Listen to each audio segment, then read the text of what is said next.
क्या छोटी मछली पलटकर वार भी नहीं कर सकते? ये उसका मन है। उसका मन करता है कि मुखी का मुंह नोच ले, उसका मन करता है कि मुखी को उसके फ्लैट में आग लगा दे, धुआं निकले और उस धुएं से तड़पती हुई मुखी चीखे चिल्लाए और उसके चिल्लाने से उसकी आत्मा को शांति मिले। उसका मन ये करता है। जब जब मुखी के बारे में सोचते फिर प्रतीक क्या आता है, और चाय का पानी उबलने लगा। चल रही बात मुखी की, और चाय का पानी उबलने लगा। क्या उबल रहा है? इमोशन से उबल रहे हैं, गुस्सा आ रहा है। खैर नटराजन चला गया। जब से इसको पता लगा कि शादी हो रही है, इसको चैन नहीं पड़ रहा कि इतना भी सीधा होना ठीक नहीं है कि जब देखो जो देखो वैसे यूज कर लेता है। तो विजी जैसी भोली भाली लड़की अंत में एक गेम प्लान करती है और उस गेम का मुख्य उद्देश्य वही है कि छोटी मछली पलटकर जवाब तो दे। तो नटराजन के पास गई और नटराजन से उसने कहा कि सोचती हूं कि भारत ही चली जाऊं, अपने लोग अपने ही होते हैं। तो उसने कहा, मतलब वो तो हमेशा इस भाव में रहता है कि मैं तुम्हारे लिए क्या कर दूं, और तुमने एक बार हल्का सा हिंट दिया होता ना कि अब तुम हाँ करने के मूड में हो, तो मैं तो सड़क पे ही लेट जाता कि प्लीज हाँ, मैं तो ऐसे कर देता। पर हिंट नहीं दिया, और वो नर्ड आदमी, उसको किताब के अलावा समझ में नहीं आता है। वो जो नायक होता है ना, किताबें बहुत सी पढ़ी होंगी तुमने, वो उस तरह का नायक है। किताबें पढ़ी हैं, चेहरा नहीं पढ़ा किसी का ठीक से।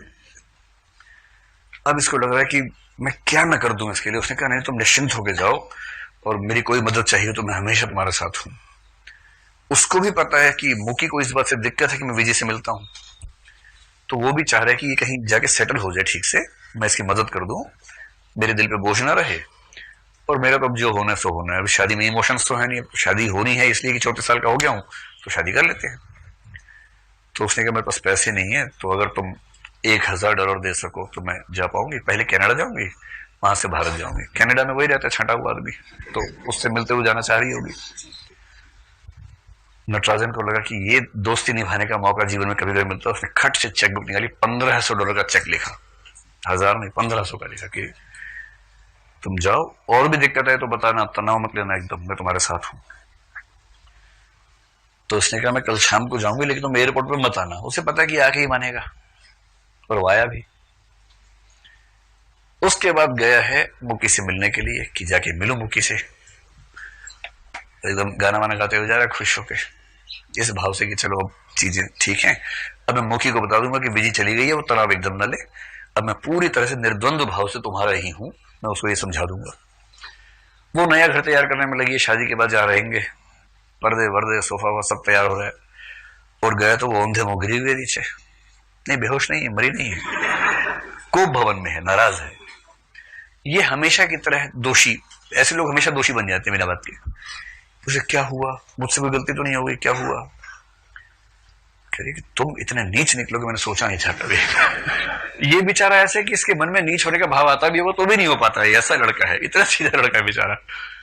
तुम इतने नीच निकलोगे? कह रहे क्या हुआ, क्या बताओ तो सही। बोला तुम, मैं यहाँ शादी की तैयारी कर रही थी और तुम विजी के साथ घूम रहे थे, तुम इतना आगे निकल जाओगे मुझे नहीं पता था। बोला क्या हो गया बताओ तो सही, क्या हुआ क्या? तो विजी जाने से पहले मेरे पास आई थी, उसने बताया कि तुम्हारा उससे क्या रिश्ता था, और तुमने उसको डॉक्टर के पास जाने इलाज करवाने के लिए $1500 दिए हैं। तुम इतना आगे चले जाओगे मैं कभी नहीं सोच सकती थी। इतना ही लिखे। अब आप इसका इंटरप्रिटेशन करते हैं, आपको सोचना है ना। नई कहानी इंटरप्रिटेशन का पूरा स्कोप देती है आपको कि आप ऐसा क्या मतलब निकाल, लेकिन कॉमन सेंस से एक ही मतलब निकलता है कि वो गर्भवती हो गई थी, गर्भपात करवाने के लिए, अपनी हेल्थ को ठीक करने के लिए उसने पैसे दिए हैं। और उसने मुझे बताया कि तुम्हारे उसके रिश्ते कैसे हैं, अभी शादी नहीं हो सकती। वो कह रहे सुन तो लो मेरी बात। कह रहे नो, ये लीना है, लीना फैसला करती है तुरंत। और सामने वाला कौन है बेचारा? किशोर, फैसला नहीं कर पाएगा, ये फैसला करे तुरंत। नो वे, गेट अवे, अब ये शादी नहीं हो सकती, एकदम गेट अवे, अब ये शादी नहीं हो सकती। वो नाराज है, और नटराजन इंतजार कर रहे हैं कि जब इसका मूड ठीक होगा तब मैं माफी मांगूंगा, शायद ही मेरी बात समझ पाए। वो माफी मांगने की तैयारी कर रहा है कि मैं माफी फिर से मांगूंगा, और मुझे उम्मीद है कि 3-4 बार में बात बन ही जाएगी। इस बिंदु पे कहानी खत्म हुई। और प्रेमचंद के पाठक के पेट में दर्द थी, उसके बाद क्या हुआ, उसके बाद क्या हुआ, उसके बाद कुछ नहीं होता नई कहानी में। नई कहानी पेट में दर्द करके छोड़ देती है कि इसके बाद अपनी कल्पना से जो सोचना सोच लीजिए, शादी हुई नहीं हुई, क्या हुआ क्या नहीं हुआ, ये आपकी चॉइस का मामला है। थीम क्या है? थीम यह है कि कितना भी पढ़ा लिखा इंसान हो, उसके भीतर के इमोशंस, और जब अपने जीने पर संघर्ष आने लगता है तो हर व्यक्ति मछलियों की तरह से, जिसको मत्स्य न्याय कहते हैं ना, मत्स्य न्याय सुना आपने? शब्द होता है मत्स्य न्याय। अब बताना कि इस शब्द में कितनी अशुद्धियां हैं,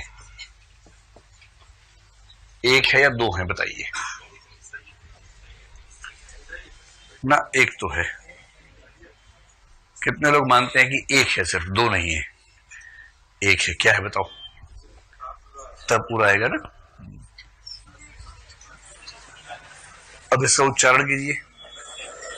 अब ये मत्स्य न्याय है, मत्स्य न्याय, जबकि है तो मत्स्य।